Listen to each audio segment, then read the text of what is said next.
दोस्तों, कैसे आप सभी। Good evening.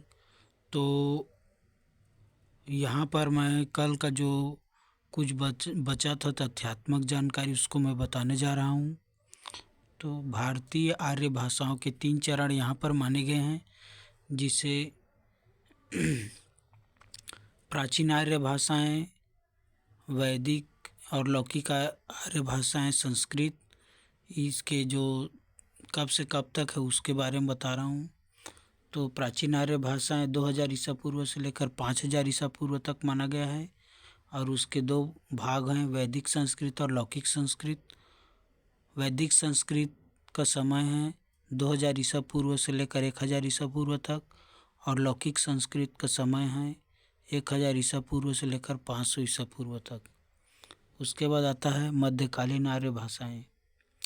मध्यकालीन आर्य भाषाएं 500 ईसा पूर्व से लेकर 1000 ईसा पूर्व तक।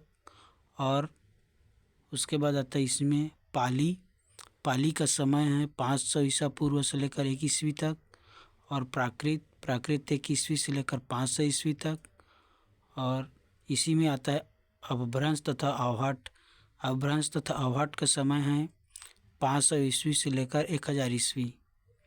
उसके बाद आता है आधुनिक आर्य भाषाएं।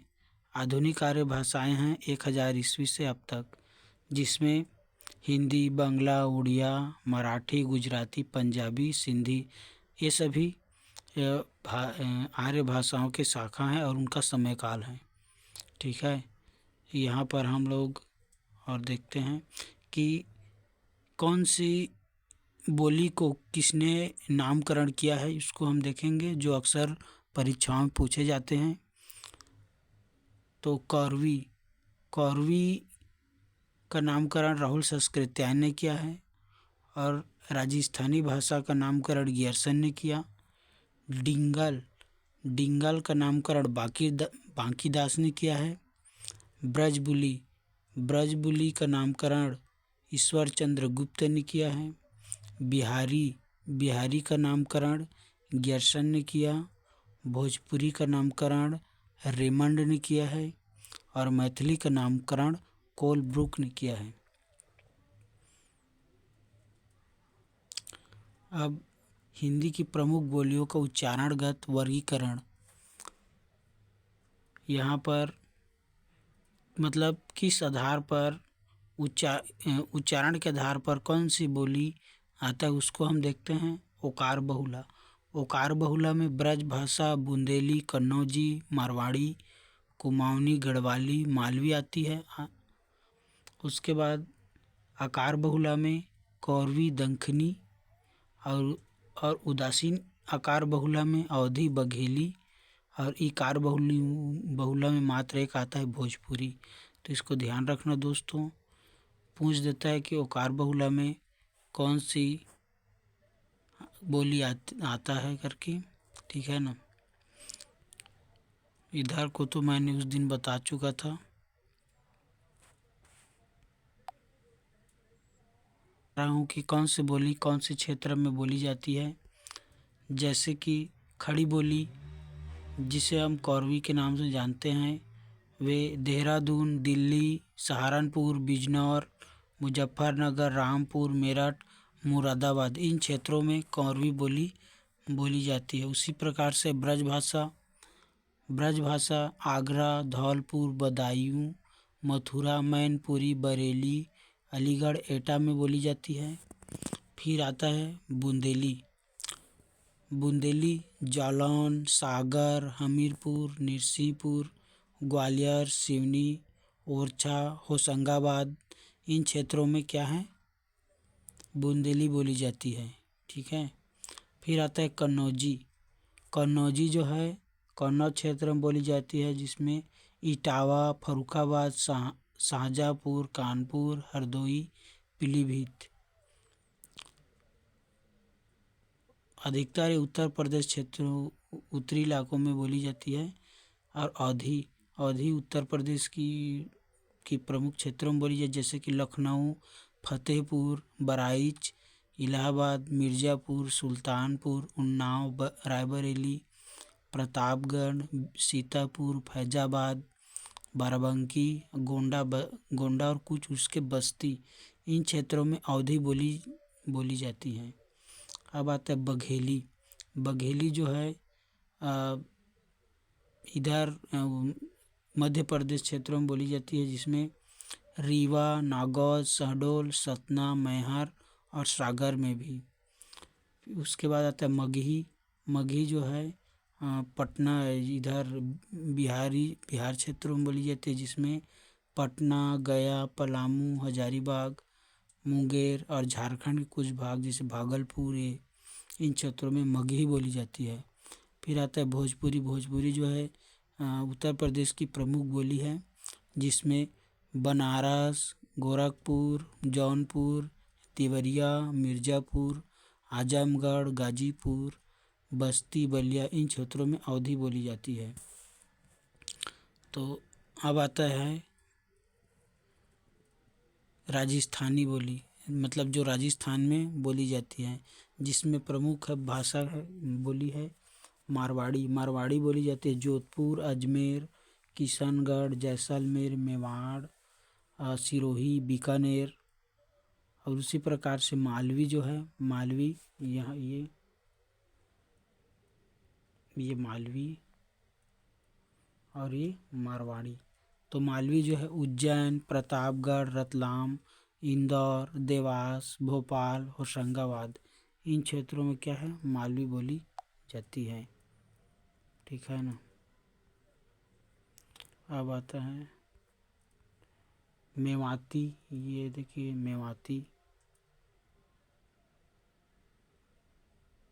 मेवाती जयपुरी या ढूंढाड़ी। मेवाती जो है अलवर, गुड़गांव, भरतपुर और जयपुरी या ढूंढाड़ी जयपुर, किशनगढ़, अजमेर, इन क्षेत्रों में बोली जाती है, जो राजस्थान की बोलियां हैं। उसी प्रकार से गढ़वाली। गढ़वाली जो उत्तराखंड की बोली है, जिसमें टिहरी, गढ़वाल, चमेली, उत्तरकाशी और कुमाऊनी जो है नैनीताल, अल्मोड़ा और किशनगढ़, इन क्षेत्रों में बोली जाती है। ठीक है ना। हरियाणवी, हरियाणा के क्षेत्रों में बोली जाती है हरियाणवी। ये हरियाणवी बोली है, जिसमें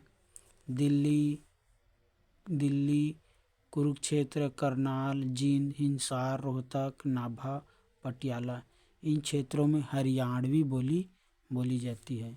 तो ये प्रमुख बोलियों का क्षेत्र है दोस्तों, ध्यान रखिएगा, जो अक्सर एग्जाम में हिंदी व्याख्याता, स्कूल व्याख्याता और यूजीसी नेट सेट में पूछे जाते हैं। अब आता है लिपि। तो लिपि का विकास कैसे हो, उसके बारे में हम लोग देखते हैं दोस्तों।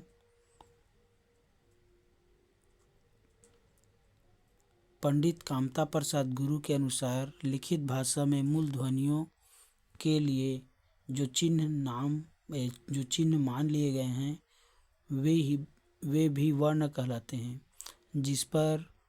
जिस रूप में ये लिखे जाते हैं उसे हम लिपि कहते हैं। मतलब प्रत्येक भाषाओं की क्या होती है, एक लिपि होता है, जिसे हम मतलब जो चिन्ह है, तो वही क्या है, लिपि है।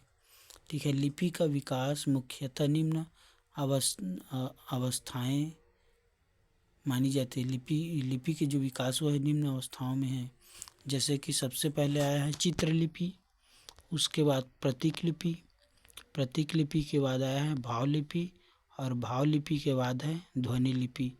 तो चित्रलिपि, प्रतीक लिपि, भाव लिपि, ध्वनि लिपि, इसी प्रकार से क्रम में जमाई करके पूछ देता है दोस्तों। ध्यान में रखिएगा कि कौन से लिपि का विकास सबसे पहले हुआ है करके। उसके बाद इसके दो भाग होते हैं, एक अक्षरात्मक और एक वर्णनात्मक। एक आता है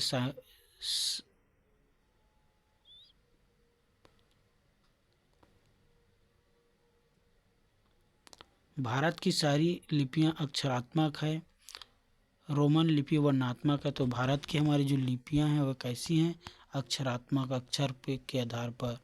और जो रोमन लिपि है वह क्या है, अल्फ़ाबेटिक है, जो वर्णनात्मक है।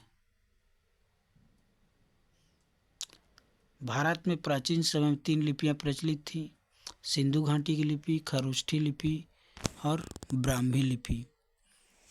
ठीक है ना। और सिंधु घाटी लिपि के प्राचीनतम नमूने सिंधु घाटी में माउंट गोमरी जिले के हड़प्पा तथा सिंध के लारकाना जिले के मोहनजोदड़ो में प्राप्त शिलों पर मिले हैं। तो ये जो उतना इम्पोर्टेंट नहीं है दोस्तों, इधर आ जाइए। ये पूछे जाते हैं कि खरोष्ठी लिपि कैसे लिखी जाती है। खरोष्ठी दाएं से बाएं लिखी जाती है, इसमें 27 वर्ण हैं, 5 स्वर और 11 व्यंजन होते हैं तथा इसमें संयुक्ताक्षरों का सर्वथा अभाव है। ठीक है। ब्राह्मी लिपि के प्राचीनतम नमूने बस्ती जिले में प्राप्त पिपराला के स्तूप में तथा अजमेर जिले के वड़ली गांव के शिलालेख में मिले हैं। तो ब्राह्मी लिपि के नामकरण के संदर्भ में जो मत है उसको हम लोग देख लेते हैं दोस्तों। ब्रह्मा द्वारा निर्मित लिपि ब्राह्मी लिपि कहलाई। ब्रह्म की रक्षार्थ लिपि ब्राह्मी कहलाई। ब्राह्मणों द्वारा निर्मित या प्रयुक्त लिपि ब्राह्मी कहलाई। चीनी विश्वकोश फास्वानुलिन 668 ईस्वी के अनुसार ब्रह्म नामक आचार्य के आधार पर ब्राह्मी कहलाई। तो मतलब किस आधार पर ब्राह्मी लिपि के नामकरण हुआ है उसको हम लोग देखे हैं। ये उतना इम्पोर्टेंट नहीं है दोस्तों, अब इधर जाइए। हाँ, प्रोफेसर बुलर के अनुसार ब्राह्मी लिपि में 41 अक्षर थे, 9 स्वर और 32 व्यंजन। ब्राह्मी लिपि का विकास इस प्रकार दर्शाया जा सकता है।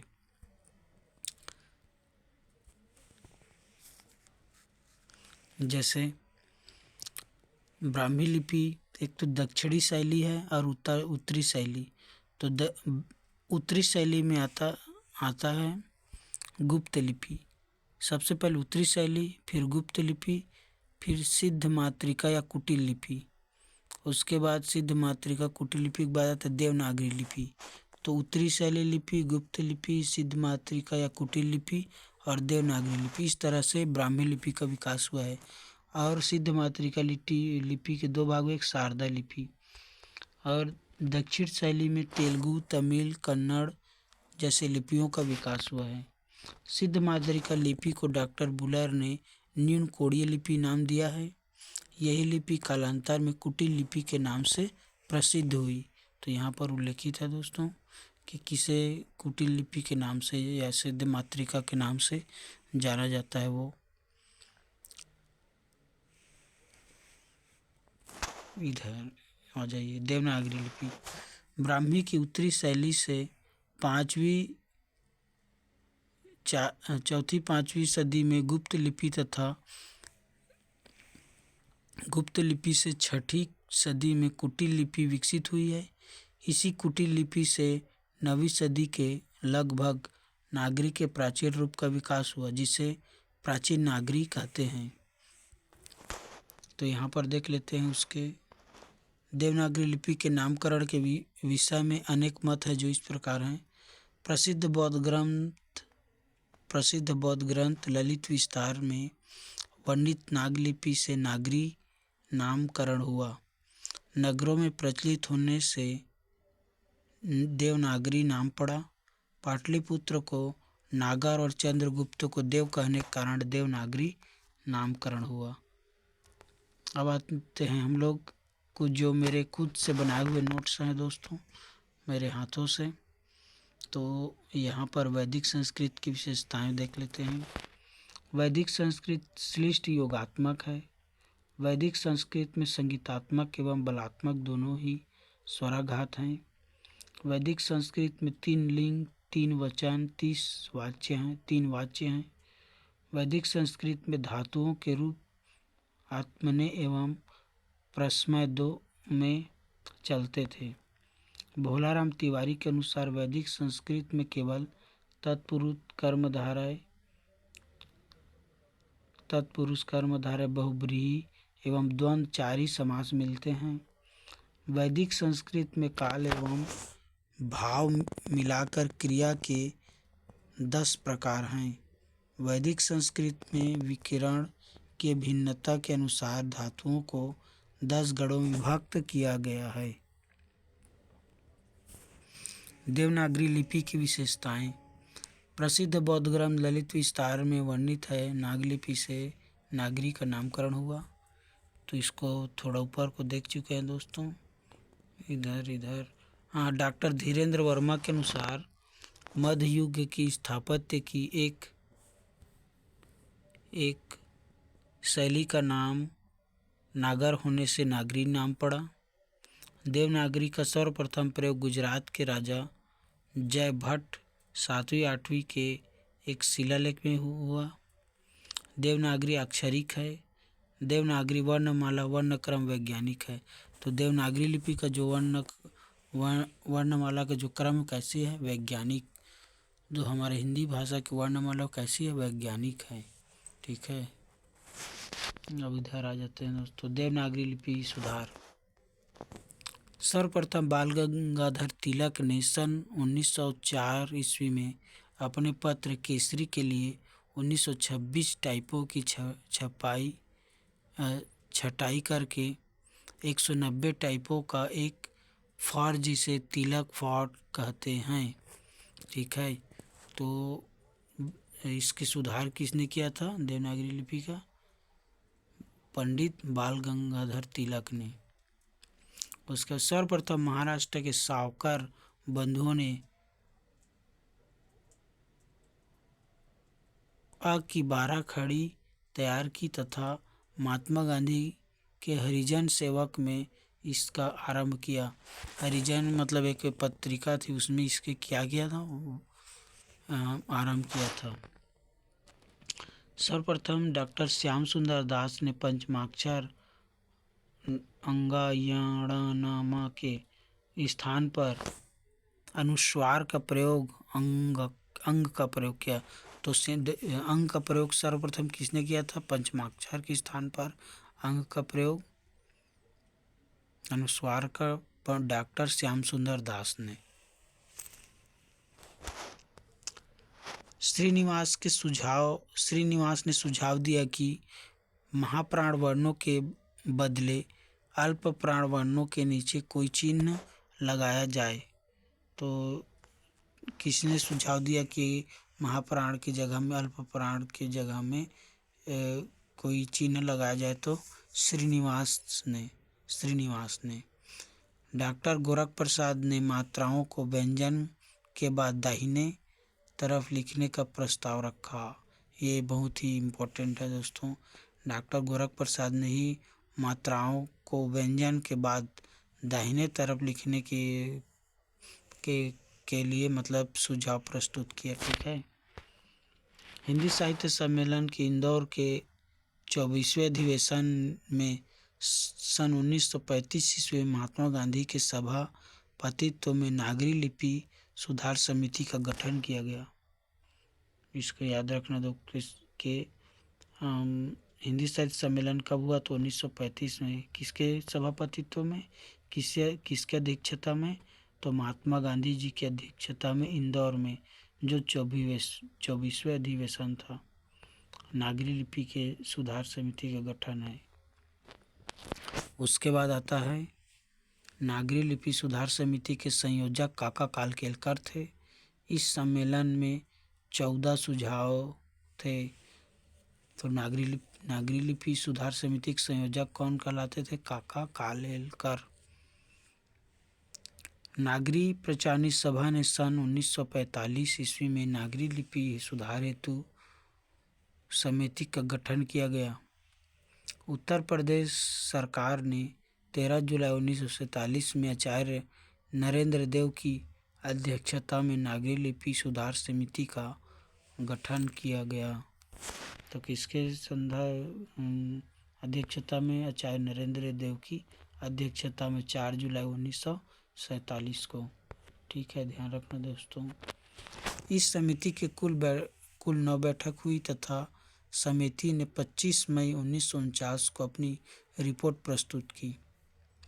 नरेंद्र देव की इस समिति की रिपोर्ट के बाद उत्तर प्रदेश सरकार ने 28-29 नवंबर 1953 ईस्वी में नागरी लिपि सुधार समिति लखनऊ में लिपि सुधार परिषद का गठन किया गया। उसके बाद उत्तर प्रदेश सरकार द्वारा गठित लिपि सुधार परिषद की बैठक की अध्यक्षता उपराष्ट्रपति राधाकृष्णन ने की। तो उत्तर प्रदेश में जो लिपि सुधार की बैठक हुई उसकी अध्यक्षता कौन कर रहे थे? उस समय के तत्कालीन उपराष्ट्रपति सर्वप्रथम उपराष्ट्रपति राधाकृष्णन, डॉक्टर सर्वपल्ली राधाकृष्णन ने। डॉक्टर सुनीति कुमार चटर्जी ने कतिपय परिवर्तनों के साथ देवनागरी लिपि के स्थान पर रोमन लिपि को स्वीकार करने की बात कही। तो इसी सुधार समिति के अंतर्गत सुनीति कुमार चटर्जी ने यह प्रस्ताव रखा कि देवनागरी लिपि के स्थान पर किसको स्वीकार किया? रोमन लिपि को, जो कि उचित नहीं था। लिपि सुधार समिति 1935, 1945, 1949, 1953। ठीक है दोस्तों, 1945, 1947, 1949, 1953। उसके बाद राजभाषा। 14 सितंबर 1949 को भारत के संविधान में हिंदी को राजभाषा की मान्यता प्रदान की गई।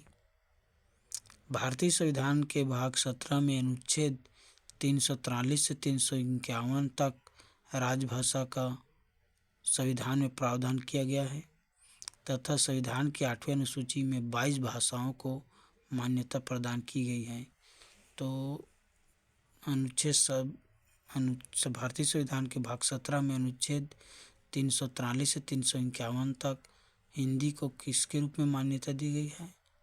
राजभाषा के रूप में। ठीक है, जिसमें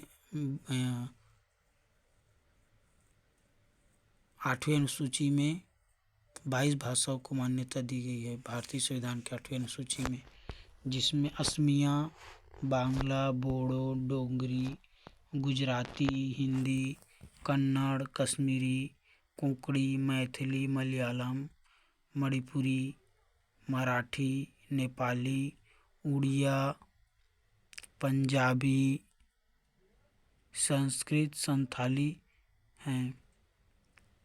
उसके बाद इधर सिंधी, तमिल, तेलुगु, उर्दू, ये कुल 22 भाषा हैं जो भारतीय संविधान के 8वीं अनुसूची में उल्लेखित हैं। मूल संविधान में 14 भाषाएं थी।